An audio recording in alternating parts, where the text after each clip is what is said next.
Você que está me acompanhando nesse momento pelo canal IBE Fortaleza ou demais redes sociais, quero te enviar um grande abraço, desejar um ótimo dia, uma ótima semana, dizer da minha alegria, da minha gratidão. Ainda estamos falando sobre Deus e seus eternos propósitos. Essa última semana, nós iniciaremos logo em seguida reflexões sobre Jesus. E hoje falando um pouquinho aqui sobre a oração de Moisés e o quanto que ele estava comprometido com o povo que ele estava liderando ali no deserto. Moisés subiu ao Monte Sinai para receber a lei do próprio Deus. As Escrituras dizem que esse encontro entre Deus e Moisés durou longos 40 dias e 40 noites.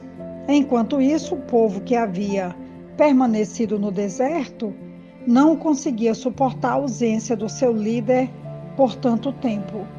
O povo então se voltou para Arão e pediu: faze para nós um Deus que vá à nossa frente, porque não sabemos o que aconteceu a esse Moisés, o homem que nos tirou da terra do Egito.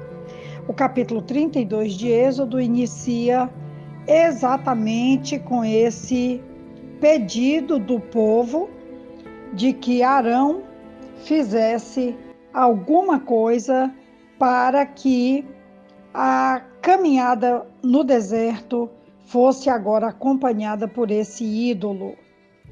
E nesse capítulo 32 de Êxodo, no versículo 7, então o Senhor disse a Moisés: desça, porque o seu povo, que você tirou do Egito, corrompeu-se. Muito depressa se desviaram daquilo que lhes ordenei e fizeram um ídolo em forma de bezerro. Curvaram-se diante dele, ofereceram-lhe sacrifícios e disseram: eis aí, ó Israel, os seus deuses que tiraram vocês do Egito. Disse o Senhor a Moisés: tenho visto que este povo é um povo obstinado. Deixe-me agora para que a minha ira se acenda contra eles e eu os destrua. Depois farei de você uma grande nação. Moisés, porém, suplicou ao Senhor, o seu Deus, clamando: ó Senhor, por que se acenderia a tua ira contra o teu povo, que tiraste do Egito com grande poder e forte mão? Porque diriam os egípcios: foi com intenção maligna que ele os libertou para matá-los nos montes e bani-los da face da terra. Arrepende-te do fogo da tua ira, tem piedade, e não tragas este mal sobre o teu povo. Lembra-te dos teus servos Abraão, Isaque e Israel, aos quais jurastes por ti mesmo: farei que os seus descendentes sejam numerosos como as estrelas do céu, e lhes darei toda esta terra que lhes prometi, que será a sua herança para sempre. E sucedeu que o Senhor arrependeu-se do mal que ameaçara trazer sobre o povo.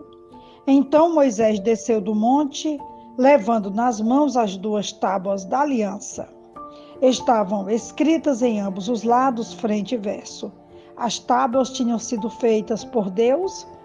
O que nelas estava gravado fora escrito por Deus.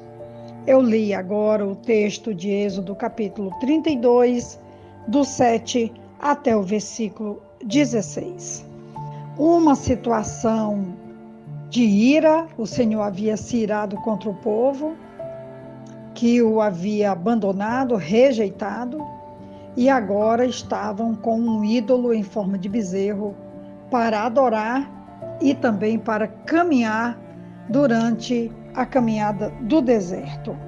Apesar de todos os milagres realizados até aquele dia, parece que o povo ainda se sentia inseguro pelo fato de ter que andar com um Deus a quem eles não podiam ver, tocar e manipular. Os israelitas pediram para que Arão lhes fizesse um ídolo acessível e administrável. E Arão então lhes deu um bezerro de ouro. Somos constantemente tentados a trocar o Deus verdadeiro e a sua vontade por ídolos, mais identificados com os nossos desejos. O Deus verdadeiro, revelado nas Escrituras Sagradas, jamais será uma extensão de nós mesmos, dos nossos sonhos e vontades. Para o grande teólogo suíço Karl Barth, o verdadeiro Deus é totalmente outro. Isso significa dizer que Deus é totalmente diferente de nós, seres humanos, no que pensamos, sentimos, desejamos, compreendemos e realizamos.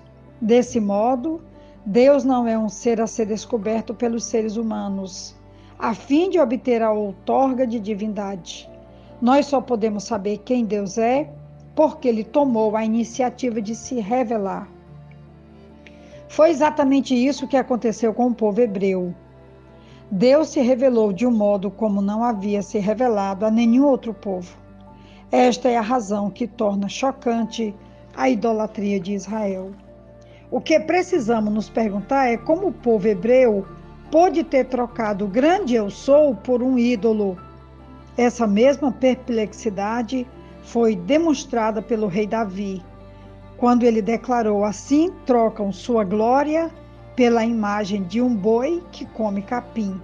Está escrito no Salmo 106, versículo 20.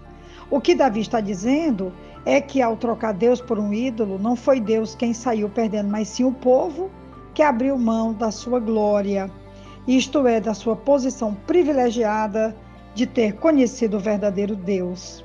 Ao trocar Deus por um ídolo, o povo optou por uma condição existencial muito baixa, abrindo mão da sua verdadeira vocação.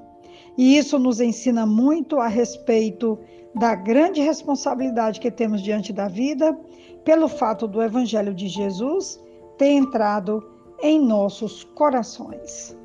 Quero ainda falar sobre a oração de Moisés, quando se referiu à maneira como Deus havia redimido o seu povo, libertando da escravidão do Egito, e falou também das promessas de Deus aos patriarcas, quando ele vai dizer no versículo 13 desse capítulo 32, lembra-te dos teus servos Abraão, Isaque e Israel, aos quais juraste por ti mesmo, farei que os seus descendentes sejam numerosos como as estrelas dos céus. O que mais me impressiona nesse relato do capítulo 32 é quando Moisés intercede pelo povo. Deixe-me agora para que a minha ira se acenda contra ele e eu os destrua.